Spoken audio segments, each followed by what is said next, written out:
আজ সকাল থেকেই বড় মেঘ করেছে জানালার ওপারে। প্রকৃতি পুরো থমথমে হয়ে আছে। মনে হচ্ছে একটু পরে ঝড় উঠবে। সে যাই হোক, নিজের জন্য এক কাপ চা বানিয়ে বেলকনিতে এসে দাঁড়ায় চাঁদনি। শোবার ঘরে ওর মেয়ে তুতুল তখনও অঘরে ঘুমাচ্ছে। ঝড় বাতাসের আগাম খবর শুনে আজ ইচ্ছে করেই ওকে স্কুলে পাঠায়নি ও।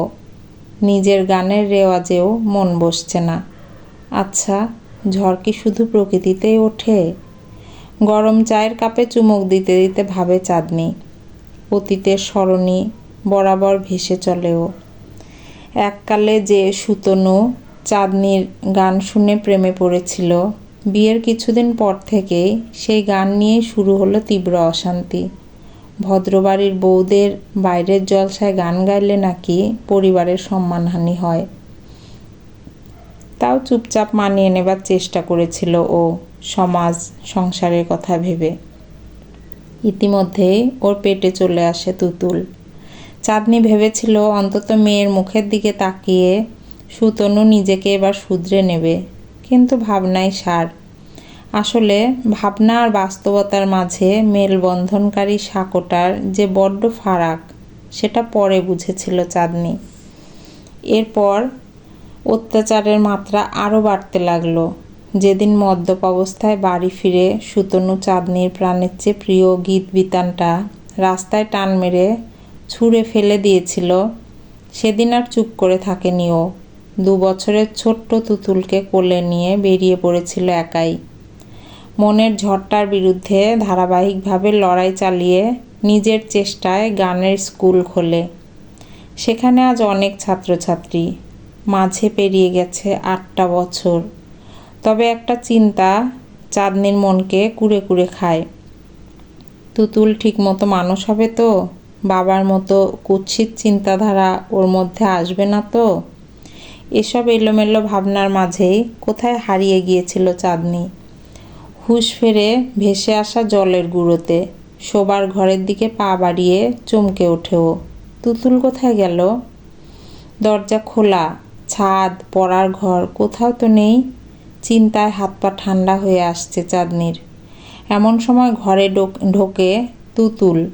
সঙ্গে হাত ধরে আছে ওর বয়সী একটা মেয়ে, পরনে মলিন ফ্রক জামা।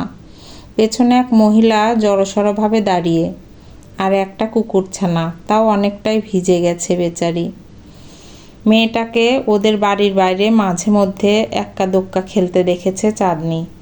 ও কিছু বলার আগেই সেই মহিলা বলে, বিশ্বাস করুন, আমরা এখানে আসতে চাইনি, কিন্তু তুতুল এত জেদ করলো, শেষমেশ না এসে পারলাম না। তুতুল এবার হেসে উঠে বলে, মা, ও টুস্কি আমার বন্ধু, ওই বস্তিতে থাকে। সাথে মাসিমণি টুস্কির মা। আর এই কুকুরছানাটার নাম ভুলো।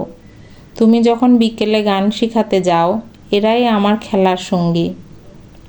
টুস্কির বাবা ওদের সাথে থাকে না, ওদের খুব কষ্ট, ঘরের অবস্থা ভালো নয়। আজ ঝড় বৃষ্টি হবে, তাই ওদের আমাদের বাড়ি নিয়ে এলাম। তুমি প্লিজ বকো না ওদের। বকবো কেন সোনামা? আজ তুই যে আজ আমার বুকের মধ্যে জমা অনেক প্রশ্নের উত্তর দিয়ে দিলি রে সোনামা। এভাবে মানুষের পাশে দাঁড়াতে হবে আপদে বিপদে। মেয়েকে চুমুতে চুমুতে ভরিয়ে দিতে দিতে বলে চাঁদনি। তারপর নিজেকে সামলে টুস্কির মায়ের দিকে তাকিয়ে বলে, চলো 2 সই মিলে দুপুরের রান্নাটা সেরে ফেলি। ভুলো ওদের কথায় সম্মতি জানিয়ে লেজ নাড়িয়ে বলে, ভৌ ভৌ। দ্বিধাদ্বন্দ্ব কাটিয়ে জীবনযুদ্ধে সামিল হওয়া 2 নারীর হৃদয়ের একুল ওকুল দুকুল ভেসে যাচ্ছে অলোকানন্দ জলে। ছোটদের বন্ধুত্বের কাছে হার মেনেছে আর্থসামাজিক অবস্থান। জয় হয়েছে আপন হতে বাহির হয়ে পরকে আপন করার শক্ত। বাইরের বাগানে তুতুল আর টুস্কি 2 সহচরী মিলে তখন গোল গোল করে ঘুরতে ঘুরতে গান গাইছে। আই তবে সহচরী হাতে হাতে ধরি ধরি, নাচিবি ঘিরি ঘিরি গাহিবি গান। গল্পের নাম সহচরী, কলমে পুষ্পিতা ভৌমিক, কণ্ঠে লাবণী সাহা।